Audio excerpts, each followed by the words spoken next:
And welcome to Talk Politics. I am Omatseye Atsenuwa. And I'm Victor Pepple, welcoming you to the show for the next 45 minutes. Let's discuss the big political stories still ahead. We will be having the APC National Women Leader, Dr. Betta Edu, join us for a conversation on the show today. And of course, we'll begin with our political flicks for you. But there are several ways to be part of the show today. Now, to be part of the conversation, you could reach us up on the number 014489981 will be for you to give us a call. We look forward to those calls to come in. And then you can also send us some WhatsApp messages on 0809 444 0981. That will be on WhatsApp. Take the number once again, 0809 444 0981 on WhatsApp. All right. For calls, 014489981 and then WhatsApp 009 We're streaming live on YouTube. It's Smooth 981 FM Lagos. So let's dig into the stories for this morning. And that's basically that the People's Democratic Party, they are certainly becoming more like the proverbial turkeys that would not leave the story at this time. It's just barely some 2 weeks before the embargo on campaigns will be lifted by the National Electoral Commission, INEC, for parties to begin to sell their goods and their candidates. But it seemed like the issue of who would stay, to stay or not to stay, are you?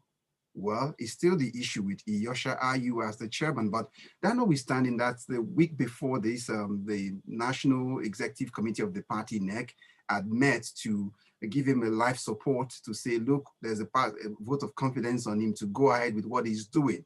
More like saying, go, Ayu, go. So that's go ahead with what you're doing. Go on with one PDP. But in addition to that, we had a resignation last week. That was the person of the BOT chairman said he could trade his own position knowing that he had nothing at stake. But the man who is the god from River State will not be appeased as we speak right now. That's Did you talking call about him a god? Yeah, with a G, small letter G. Demigod. A thing, okay. Well, if you say so. Okay. So it would not be appeased with that. Apparently, he said, what is a BOT chairman? What is that? It doesn't even count as anything. What we want is the eye of, you know what they say? If you want the eye of the fish, you know what you do? You go to the head of the fish to get it. So that's what Wike and his co-travelers want for peace to reign in the PDP. That's the sacrifice they are demanding. They want Ayu's, well, probably literally speaking, so head. We had spoken about this last week on the show. With privileged information, we said it even before the meeting ended that the BOT chairman was willing to resign. Yes, you said. We said it on the show. True. Now, we also said it on the show that Ayu says he not they go anywhere. He's not shifting an inch. He remains the party chairman. And just like, we had said on the program, it happened. And like saying, more, right? That's like, I'll be here. I recall that we said it last week too, that Atiku wants Ayu to leave. Apparently, Wike's camp did not show up to that NEC meeting in Abuja. Now, you cannot have Ayu out in your absence. It doesn't work like that. This is a democracy. When it was voted, the people who were there voted in confidence of Ayu, and Ayu remains in capacity as national chairman of the PDP. So in summary, what we are saying here is that Ayu has survived to die another day, politically speaking. Now, so just quickly to add, Atiku has said that for Ayu to leave, the constitution needs to be changed. If that will happen.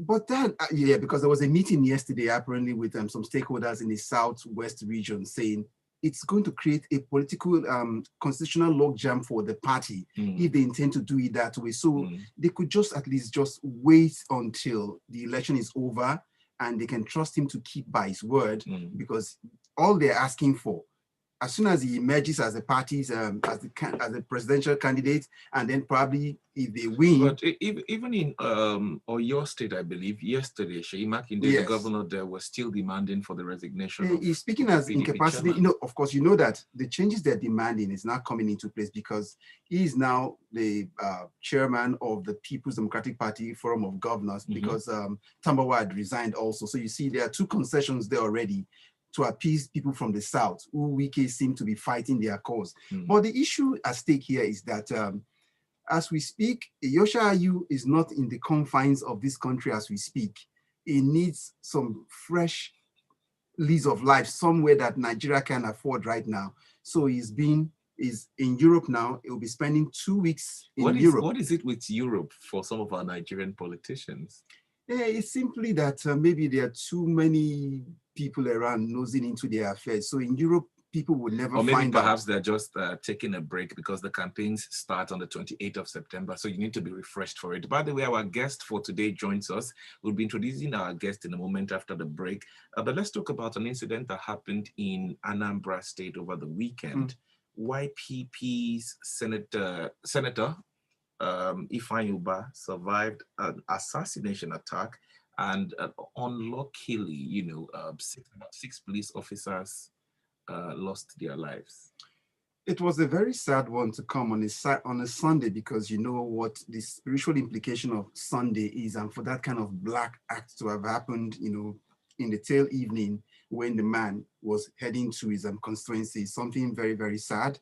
And I'm happy that people are not just mentioning Ubah alone in this, because after all, the security people, they're also humans too. They've got people who look up to them. So most often than not, we often play this issue of mentioning the big man in the story and leaving out people like the aides, security details who lost their lives. So we must keep this in the, in the front burner, so that the powers that be would always remember that these police officers and aides who died, they left behind people who are depending on them, and then they must be looked after. But that's not even the issue now.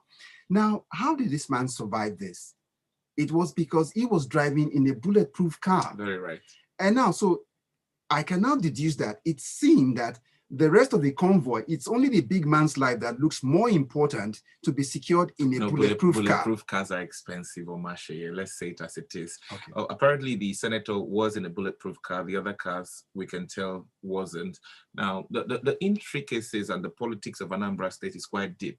There are 3 senators. They're all from different political parties. Stella Odu, I believe, is on the platform of the APC. Senator Ekunife is on the platform of the PDP, and he on the platform of YPP. Yes. I also believe that Anambra State is the only state in Nigeria that has 2 senators, female senators. I mean, there are 3 senatorial seats, 2 female senators and just 1 male, right? It shows the diversity there, and I'm so excited that we're discussing women in politics today. Yeah. And over and beyond that, the Labour Party presidential candidate comes from that state, and he has been seen many times to walk around alone. We're getting into a campaign season.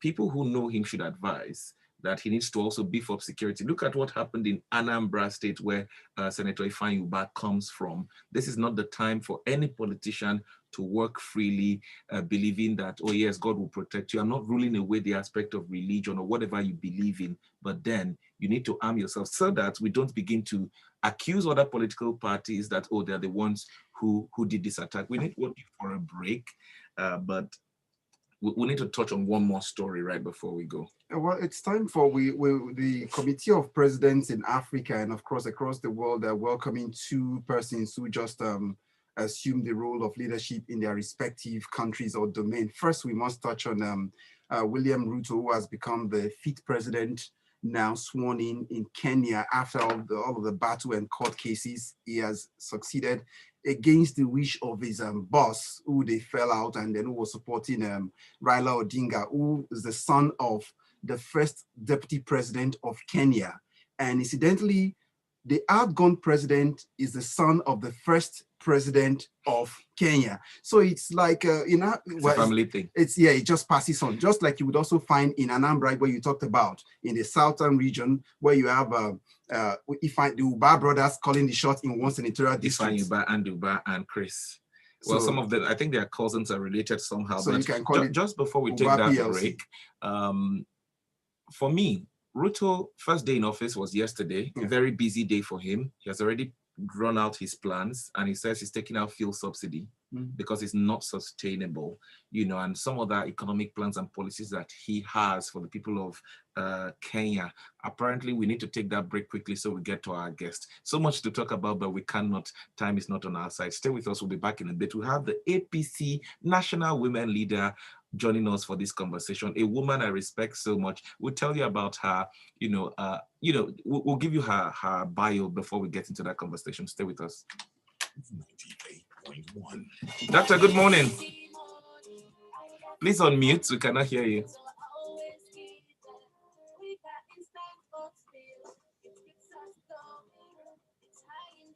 Can you hear us?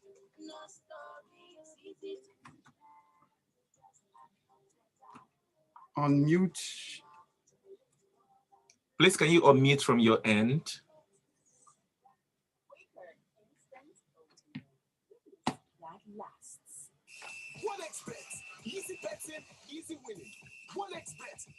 Can you hear us? If you can hear us, please unmute.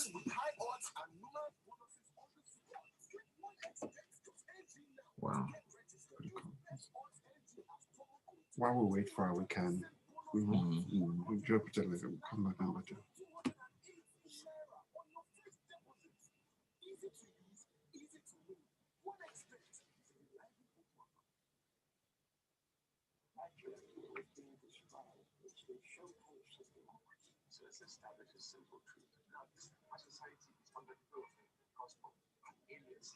All right, so we're back for the discussion. Please unmute the mic, and then for the video as well, because we're streaming live on YouTube. Oh my God. Sure. Let's go back to the flake a bit and then. Okay. It's still Talk Politics on Smooth 98.1. And just before we went on that break, we were still tidying up the flakes we've got for you. And that's we're in Kenya, where the fit president has just resumed and is hitting the ground running, not like I will. He's showing the people now probably walking the talk. But there was one man who left that outing, that swearing in, very, very annoyed, because before he got home, his people were already angry that if you were not invited, please never you show up for an event like that anymore. And that was the Sierra Leonean president, Julius Maada Bio, who, when he got back, it wasn't properly addressed. It wasn't even recognized properly. So Sierra Leoneans they were not going to have that. It was taxpayers' money you paid to go there to represent us, and then that's a slight on the Sierra Leoneans. So probably they reached out to me to say probably it wasn't meant. It was a lot on, on Ruto's mind at that time. So, but Ruto has reached out to him to say, I'm very sorry about that. It wasn't deliberate to spite you, or you were less important at that outing. And so moving on to the next man who had just also assumed the reins of power, and that's King Charles III. I have to take it slowly. Before we get to sing King Charles III, feel free to react to any of our stories so far. Send messages to us on WhatsApp. It's 0809 4440981. We're still trying to establish connection with Dr. Edu, the APC National Women Leader. She's already live with us on YouTube, but we'll keep the conversation started in a moment. Go ahead.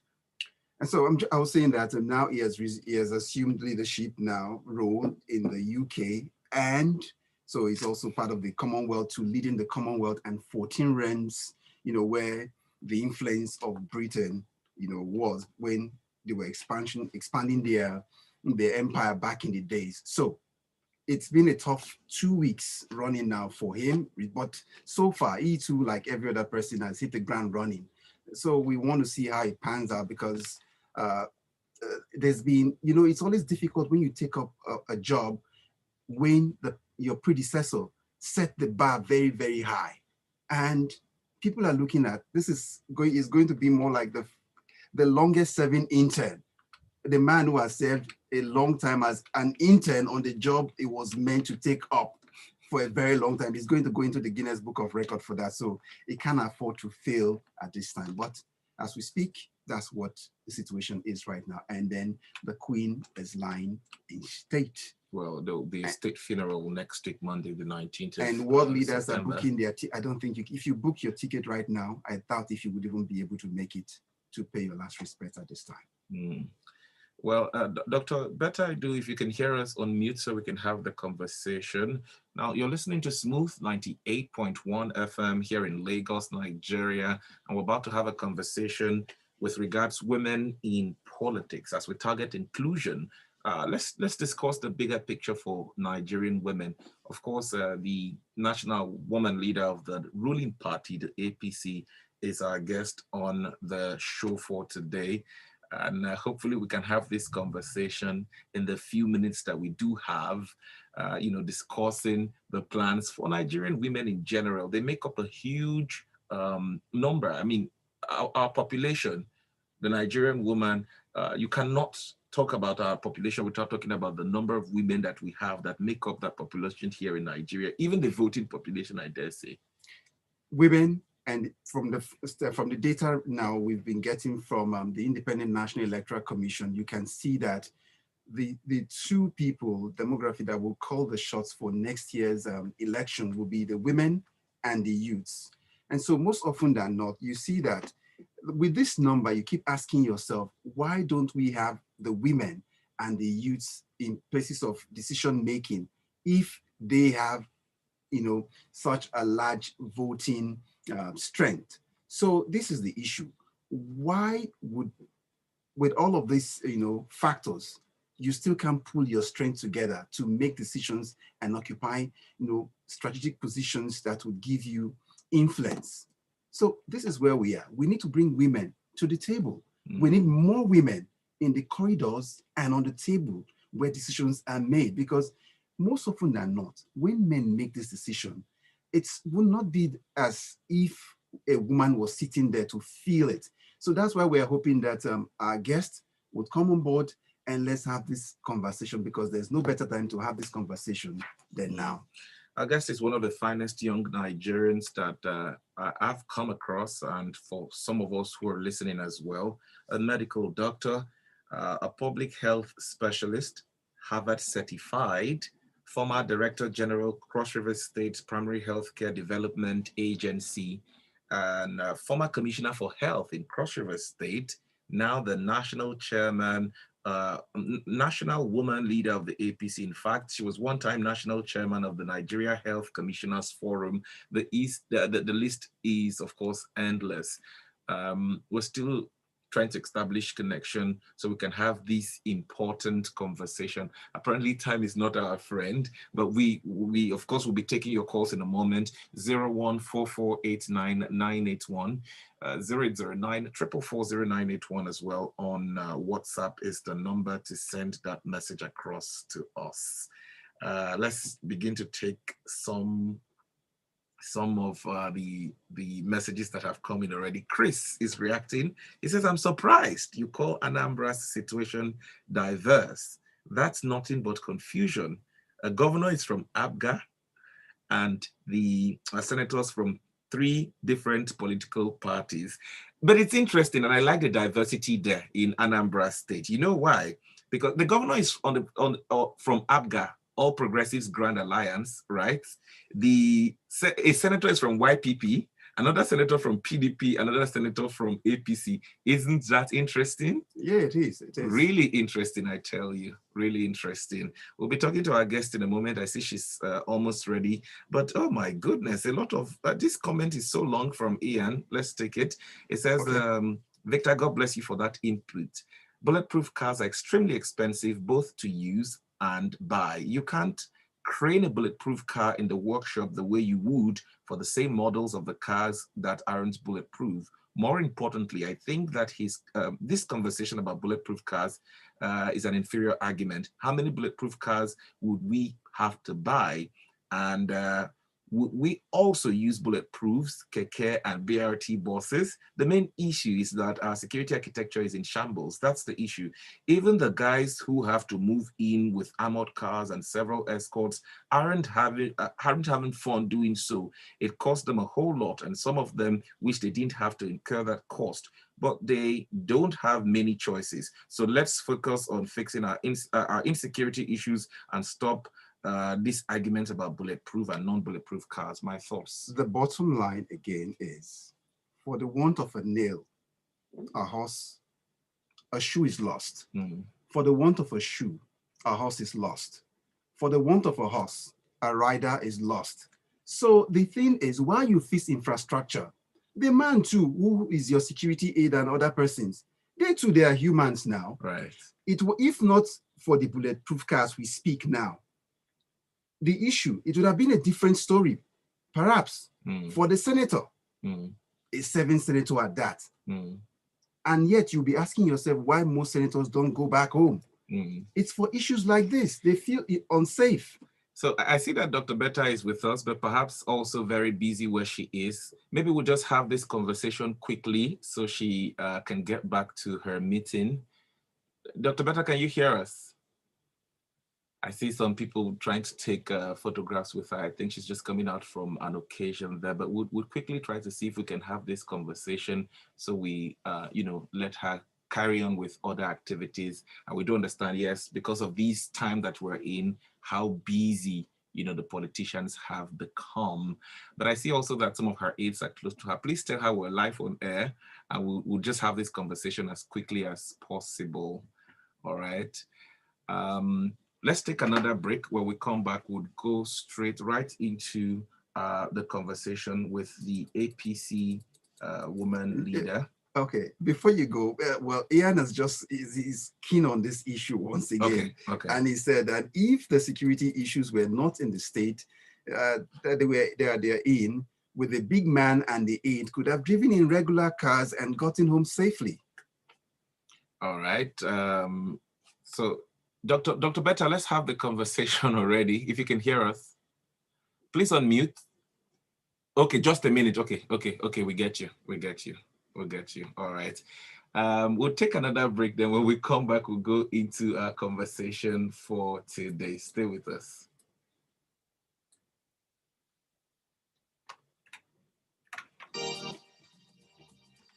To understand Nigeria, you need to appreciate where it came from. Wow. The Federation of Nigeria became independent and assumed the rights and responsibilities of a sovereign state. One nation under the oath of democracy, for unity and peace, to be faithful and loyal. Nigeria is divided into 4 regions: the West, Midwest, East, and North. How did this melting pot of diverse people become one nation? We're going to talk about democracy by the people, to the people, for the people. Now, listen.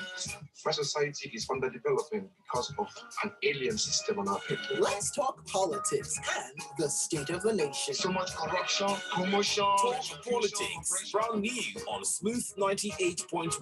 Now every Thursday from 11 a.m. So let's establish a simple truth. The British didn't travel halfway across the world just to spread democracy. Nigeria started off as a business deal for them between a company and a government.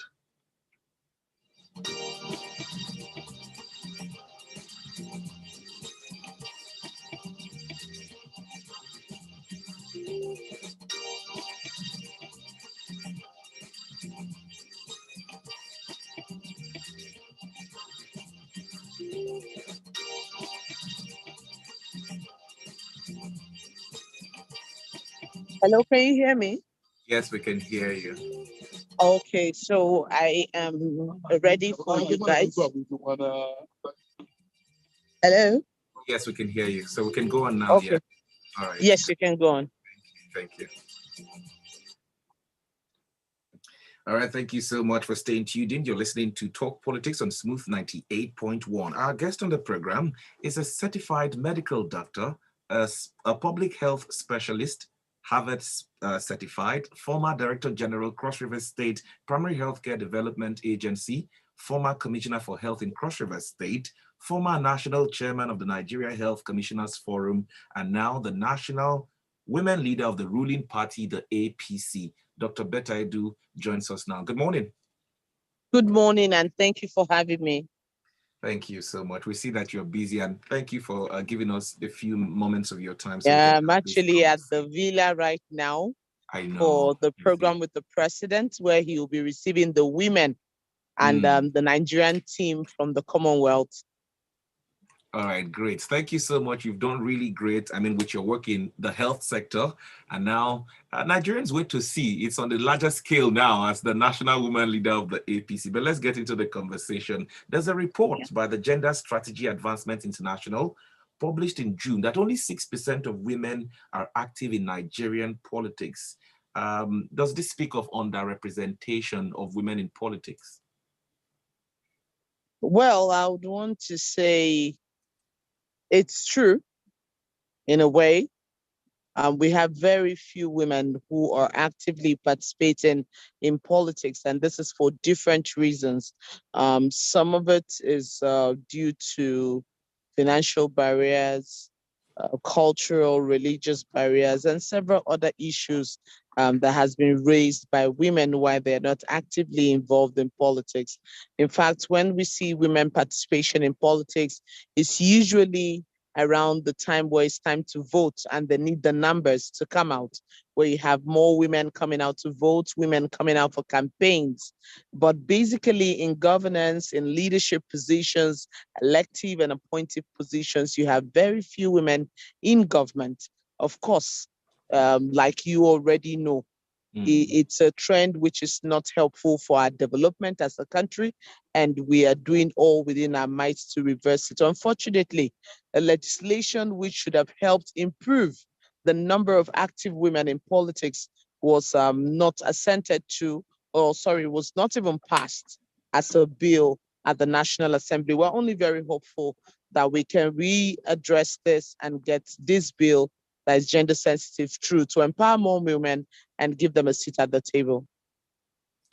Well, interestingly, you just landed on that point. So I would like you to expatiate more. So what are the plans going forward? It was really sad and heartbreaking for people who were hoping that bill would come true so that women would get that enablement to come out and be more active in politics. So what's the plan going forward to make sure that you introduce that bill and then it sees the light of the day? So I think the first plan which we had as a political party was to see that we get more women into the National Assembly. Remember that the total number of women from our party in the National Assembly is about 7. And then the whole women in the National Assembly, there are about 19 total of women in the National Assembly, about 19 or even less, right? You can't have these few numbers in the National Assembly and expect that things will grow seamlessly. It's usually very difficult to achieve that. And that's why we went all out to see that we can provide free forms for women. They didn't have to buy forms. We had more women contest than ever before. And out of the number of women that contested, we have 92 women as candidates on the ballot going into the next year's general elections. We're very positive that they would emerge as the real seat owners. And then we can move forward to seeing that they will lobby and push for these bills to be passed. But beyond that, I think we are going to include executive powers at this point to get some things through the table.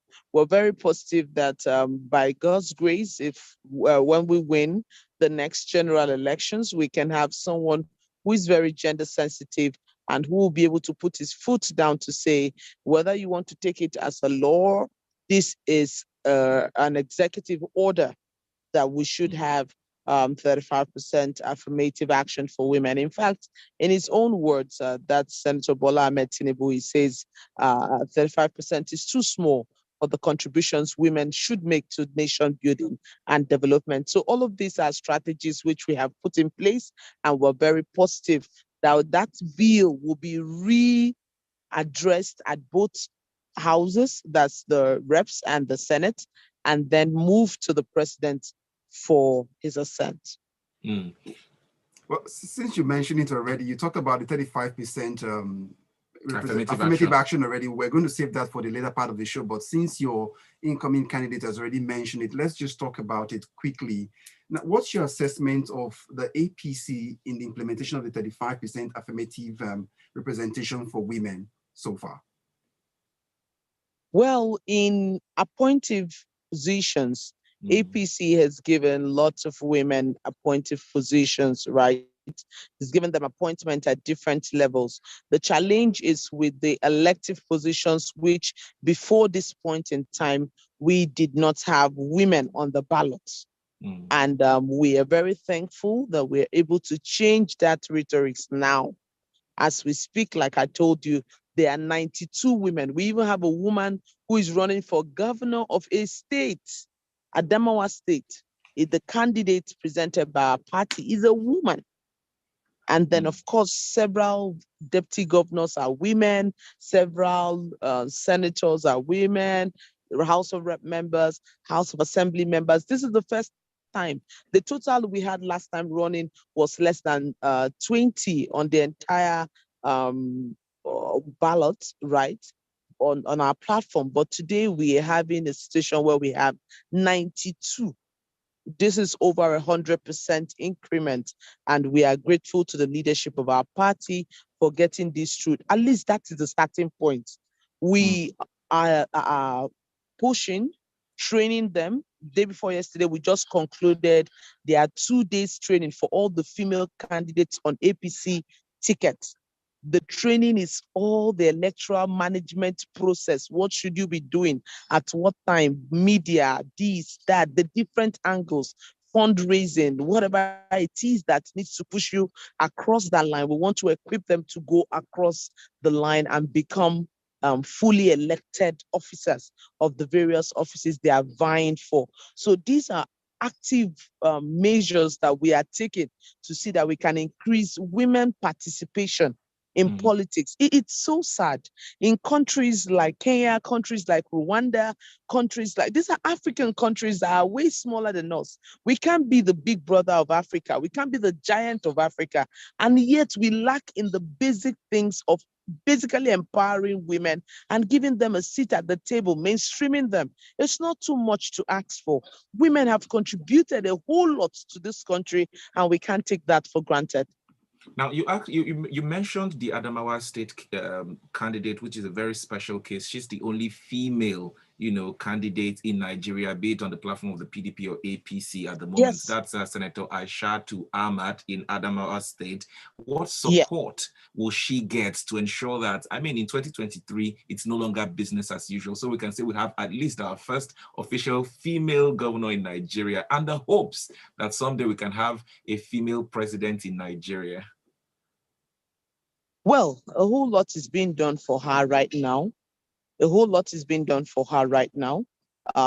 First, as a party, we were able to push and ensure that she got the ticket and retains the ticket because there was a lot of pressure on it, right?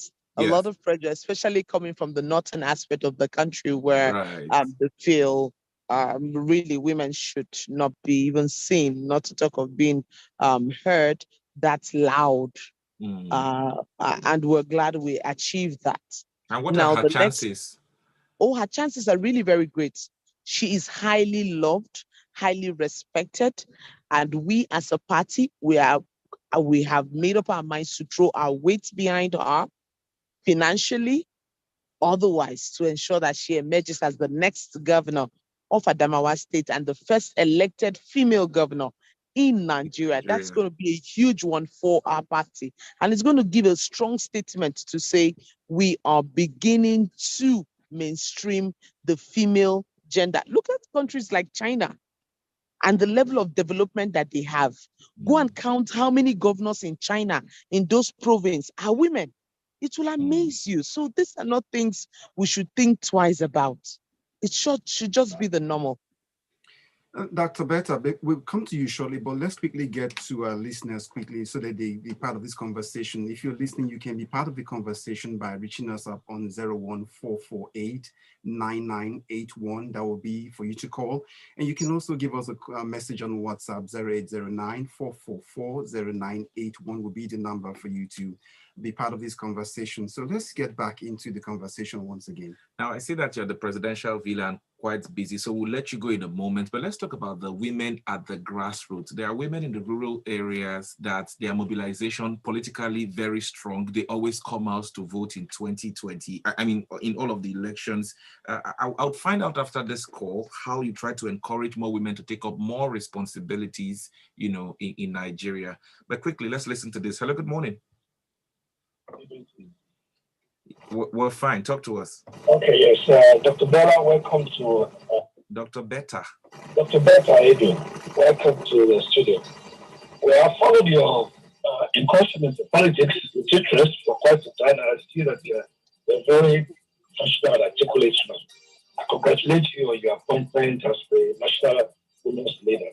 My question to you is that, have you ever considered running for governorship in your state? You are speaking with passion about the senator running for governorship in Adamawa State. And I think people like you, with education, educational level, exposure, and your performance in office, you did quite well in Cross River State. People like you should be running for governorship in your state. All right, thank you so Well, much. thank you very much, and thank you for your encouraging words. Really, right? Um, Everyone has their part and have their dreams. I hope, by the grace of God, to go into very strong and top elective positions and appointments. But part of my dream was not to be the governor of my state. I would rather want to be the first female UN Secretary General than be the governor of my state, because I'll be able to change lives of more people and reach out to more people beyond the spheres of my state. Of course, I have other dreams, other goals which I'm pursuing, and I would not relent by the grace of God till I get there. To your question, which you had before now, you have said that how do we intend to reach out to women at the grassroots? We have been doing a whole lot, reaching out to women at the grassroots and mobilizing them in their millions.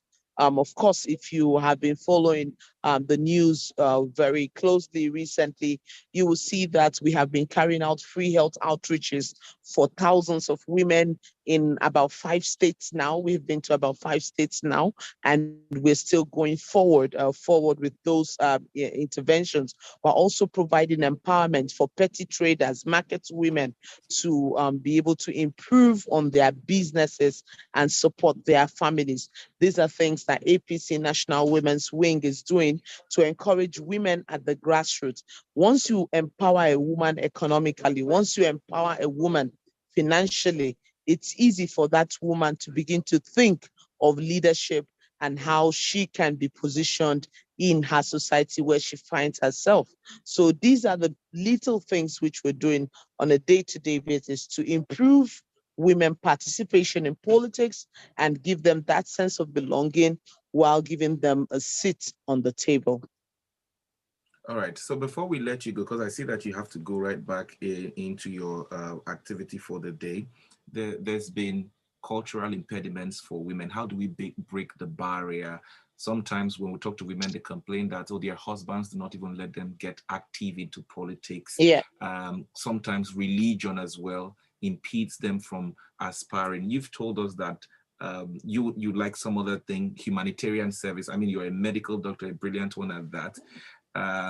But for some women who want to get into active politics, yet there are some of these cultural and religious barriers. How can we break and assist those women to get actively involved? So I think it's a 360 approach that will be required. So first and foremost, we need to get the right policies in place. Secondly, we need to get the right legislations in place. So it's quite saddening when legislations go and they don't scale through. Then beyond that, we need to be able to do a lot of sensitization and enlightenment, both with religious leaders, traditional rulers, and indeed everyone. But most important is the fact that we must educate the woman. If we have more educated women, more exposed women, they're able to speak up and say, no, I have to get a seat on the table. I have to be at the core of things. I have to contribute my own quota to development. I'm happy that a lot of women are beginning to understand the role they should be playing in society, and they're beginning to stand up to it. I believe it's a revolution that is time, and we are going to achieve a whole lot too soon. By the time we have one governor, it becomes the norm that you can have more and more and more governors. By the time you have one senator, then you can have more senators. And we'll continue to push from there. And someday we'll have the vice president and then probably the president of the Federal Republic of Nigeria being a woman, just like other countries like Liberia and several other countries in Africa and outside Africa. They have experienced that leadership by women and they're happy about it. We can have that happen in Nigeria. But my message to women is simple. You are the only one who can limit yourself. You are the only one who can limit yourself. If you sit down with your husband, if you sit down with your family and hold an intense discussion to say, this is in our own good, we need to contribute our own quota. I think every right-thinking, responsible man will support his wife into position of authority. And of course, when you get there, try to be transparent, try to continue to hold his trust so that he can push you into greater levels. Men support women. Women support women. I'm a woman who has been supported by men and women, right? I have a family, right? And they're proud of what I'm doing. So I strongly believe that once you have that understanding, you can fly. Really, there's no place in the Bible or in the Quran that prohibits women from holding leadership positions, no single chapter of it, right? And so we cannot continue to hide under that myth that there's a religious clause to it. And even culturally, our women right from the olden days have played a lot of role in development of this country. Remember the strong women like Queen Amina of Zaria, right? Zaria, yes. She was a woman. She led a whole emirate to war, a woman. So if a woman can do it back then when civilization was not even this good, gender issues were not even on the table, name it. Are we talking of Margaret Ekpo, who led the Women riots protest, yes, right? 1926. Or are we talking about Ransom Kuti and the role she played? I can go on and on and on and on and on. These are strong women. When the discussion for women was not even on the table, they were at the forefront leading. And I'm sure we can capitalize on this and bring development to our country. Women stand up and speak up. Like the musician said, women, no sleep, wake up. Wake up. Okay, but finally, I just want to ask this. Would women also consider going across party lines to support other women just to get this, aspiration for women or to get more women on the table? So women support women. Across all tables, yes. Good. Across party Women lines. support women, and women should go across party lines to support women. We have given over 92 women a chance at having a seat at the table. I think at this point in time, every woman should go across party line and support them to win.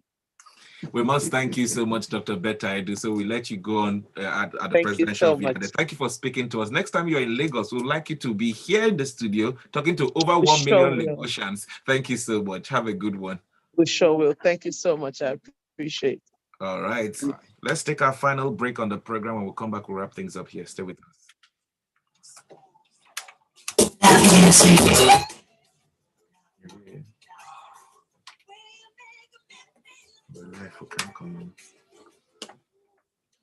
What are you saying with this? What are you saying? What are you saying?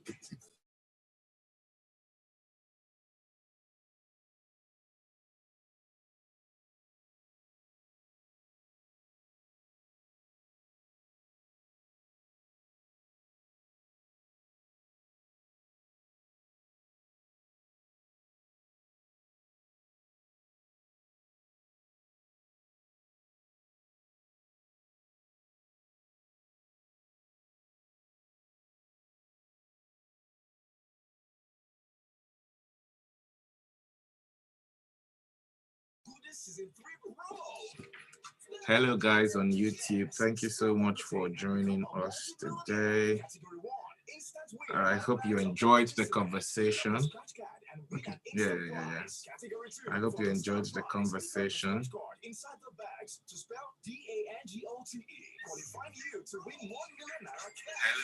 on YouTube, thank you so much for joining. The scratch card inside the bags and spell DANGOTE, qualifying you to win 5 million naira cash. When you pick an alphabet with an eagle, look out for letter O that has the Dangote Eagle logo for you to win the mega star prize. Terms and conditions apply. Nigeria is being described as the showcase of democracy. So let's establish a simple truth. Our society is under development because of an alien system on our people. Talk politics on Smooth 98.1.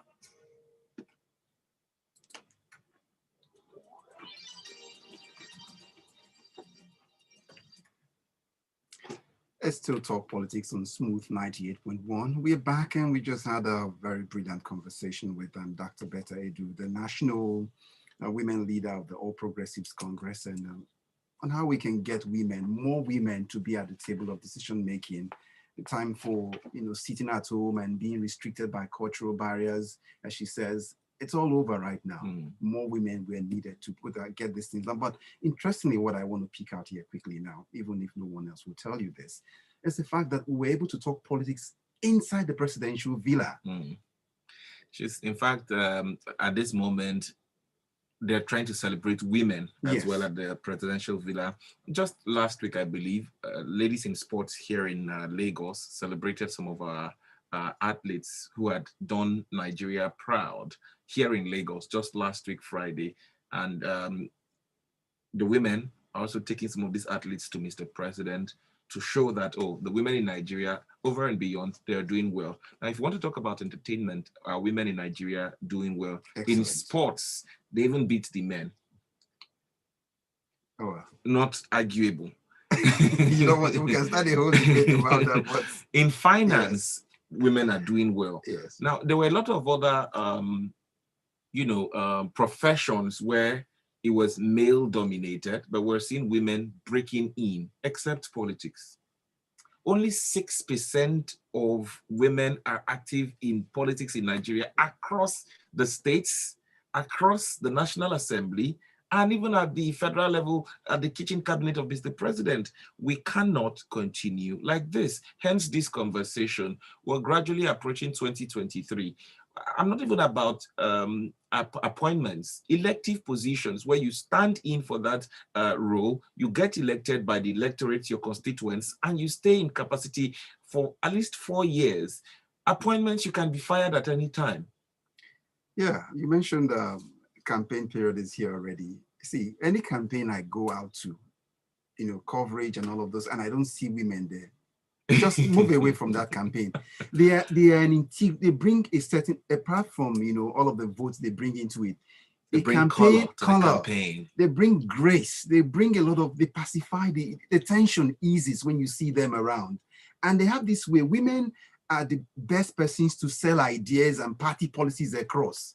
Most often than not, as men, when we decide we don't want to vote, there's a way the women get it across, like, this person will deliver, give this person your vote. And they have this way of selling party ideas. But at the end of the day, they are just relegated to the markets. So it's only trader money, and the other things is what they get until the next 4 years. 4 years, that's the narrative needs to change. And so this is to build social consciousness, both for the men and the women as well. The women, you can get involved in politics. Apparently, this is coming late. It might not be in 2023 again because the primaries have been concluded. No, but like, if you want to behave like the man in Rivers, you can as well say, what are you giving to? What are you giving to us? If you want our vote, 4 million, no. It's still appointments. Now it gets back to appointment. What we're even pushing for is women in elective positions. Run for the ballot. Run for it. Yes. Run. And sadly, we're out of time. The chances of the Adamawa State candidate APC, I don't want to sit here to analyze it, but you come from a region where traditionally, anyways, thank you so much. That's about it on the show today. Our guest has been Dr. Betta Edu, the National Women Leader APC, former National Chairman of the Nigeria Health Commissioners Forum, former Commissioner of Health in Cross River State, former Director General of the Cross River State's Primary Healthcare Development Agency, a certified medical doctor, public health specialist, Harvard certified.